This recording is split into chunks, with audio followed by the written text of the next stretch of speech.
안녕하세요. 리차드의 밤의 노트입니다. 네, 오늘도 좀 늦은 시간에 아이들 다 재우고 이렇게 밖에 차로 나와서 또 촬영을 합니다. 오늘은 제가 책을 가지고 왔어요. 바로 이 책, 슈퍼노멀이라고 하는 책을 주제로 이야기를 해보려고 합니다. 신사임당으로 유명한 주원규 작가님께서 쓰신 책이고요. 이 책은 성공한 사람들의 이야기를 나열한 책이라기보다는 앞으로 우리가 무엇을 할지 고민할 때, 또 멘토를 어떻게 정해야 하는지에 대해 방향을 잡아주는 책이라고 생각을 했습니다. 슈퍼노멀이라는 말은 단어 그대로 보면 노멀, 평범한 사람들 중에 가장 앞에 있는 사람들이라는 뜻입니다. 특별한 천재, 완전히 다른 세계의 사람들을 말하는 게 아닙니다. 타고난 재능이나 압도적인 환경을 가진 사람들의 이야기가 아니라 나와 비슷한 조건에서 출발했지만 나보다 조금 더 한 발 더 앞서가 있는 사람들, 그런 사람들의 이야기입니다. 저는 이 정의가 슈퍼노멀이라는 정의가 굉장히 현실적이라고 느꼈습니다. 우리는 보통 멘토를 찾을 때 너무 멀리서 찾는 것 같아요. 유명한 사람, 이미 크게 성공한 사람, 또 차이가 너무 많이 나는 사람들 말이죠. 그러다 보면 이런 생각을 하게 됩니다. 저 사람은 원래 배경이 다르네.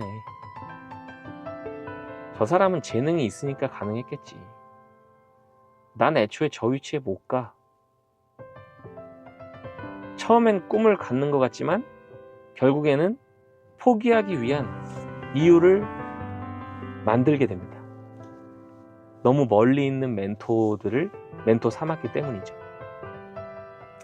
그리고 그 과정에서 좌절하거나 절망하거나 난 역시 안 돼 라는 자기 합리화에 빠지게 됩니다. 이 책이 독자에게 주고자 하는 메시지는 굉장히 명확합니다. 멘토를 잡을 때 너무 특별한 사람을 보지 말라는 것입니다. 오히려 나와 비슷한 사람을 보라는 거죠. 예를 들면 나와 같은 학교를 나왔고 비슷한 전공을 했고 또 같은 동네에 살았고 비슷한 집안 환경과 또 비슷한 재정 상태에서 출발했는데 그럼에도 불구하고 자신은 원하는 목표를 이뤘거나 한 단계 앞선 삶을 살고 있는 사람, 그런 사람이야말로 진짜 우리의 멘토가 될 수 있다는 이야기입니다. 왜냐하면 핑계를 댈 수가 없잖아요. 쟤는 원래 나랑 달라, 저 사람은 원래 잘 살았어, 원래 똑똑했어, 이런 핑계를 댈 수가 없고 나와 비슷한 배경에 있는 사람이기 때문에 저희가 자기 합리화를 하면서 빠져나갈 수가 없는 거죠. 이 슈퍼노멀 멘토가 중요한 이유는 그 사람의 길은 복제 가능성이 있기 때문입니다. 다시 말해 우리가 벤치마킹을 해볼 만하다는 거죠.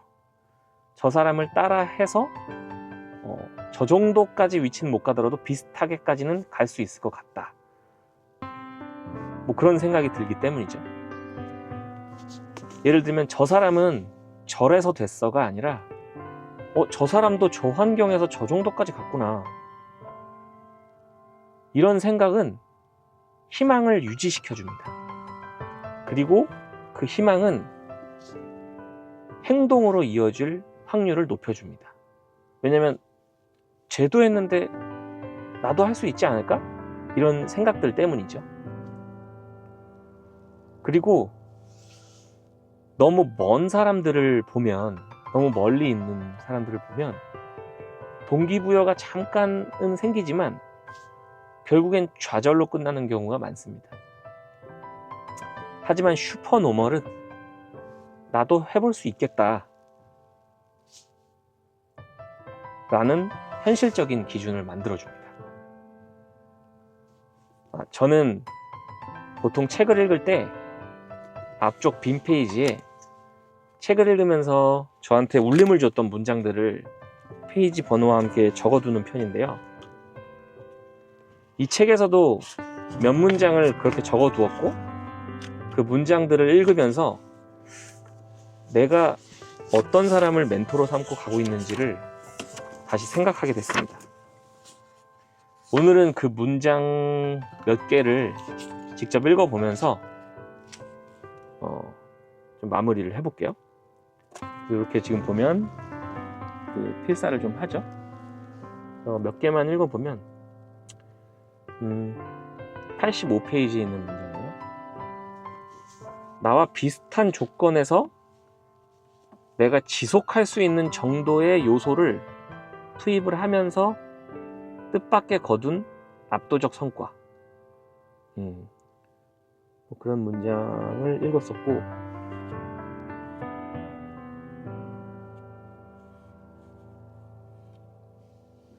우리는 공포를 느끼는 방향을 바꿀 필요가 있다. 아무것도 시도하지 않고 하루가 지나가는 것에 공포를 느껴야 된다. 그러니까 보통은 우리가 뭐를 하려고 할 때 공포를 느끼잖아요. 근데 이 슈퍼노멀에서는 그 방향을 바꿔서 오히려 아무것도 시도하지 않고 하루가 지나가는 것에 대해서 우리가 공포를 느껴야 된다. 뭐 이런 문장이었던 것 같아요. 또 무의식을 지배하려면 반드시 환경을 바꿔야 된다. 뭐 이것도 맞는 말인 것 같아요. 운의 영역은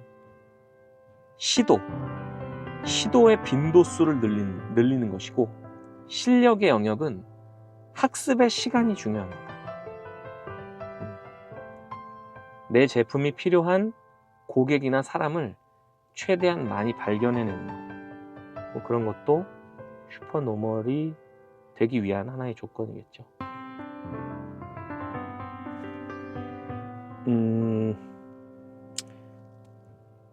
또 101페이지에 돌연변이는 우연히 환경에 더 적합하게 진화했을 때만 살아남는다. 이 문장이 뭐냐면, 절대 다수를 차지하는 어떤 노멀의 평범함이 있는데, 우리 인간의 유전자가 예전에 살아남기 위해서 진화를 하잖아요.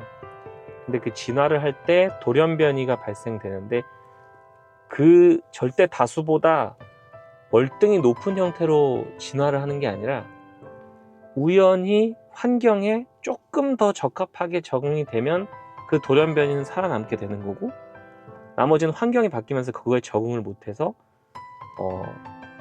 아예 멸종되는 어떤 그런 거를 문장으로 표현을 하셨던 것 같아요. 그래서 이런 것들을 보면 우리가 멀리 멘토를, 되게 높은 사람을 목표로 잡을 게 아니라 우리보다 한 발자국 조금 더 앞서 있는 사람들을 발견하고, 나도 할 수 있겠다라는, 저 친구가 하는데 나도 할 수 있겠다, 그런 생각이 드는 멘토를 잡아야 우리가 따라갈 수 있다. 뭐 이런, 전체적으로는 그런 얘기들이죠.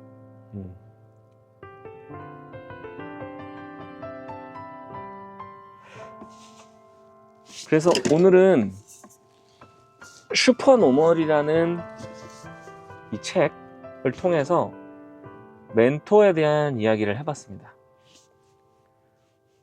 오늘 밤 한 번쯤 이런 질문을 스스로에게 던져보면 좋을 것 같아요. 나는 지금 누구를 보고 가고 있는가? 오늘의 기록은 여기까지입니다. 리차드의 밤의 노트였습니다. 감사합니다. 여러분 응원합니다.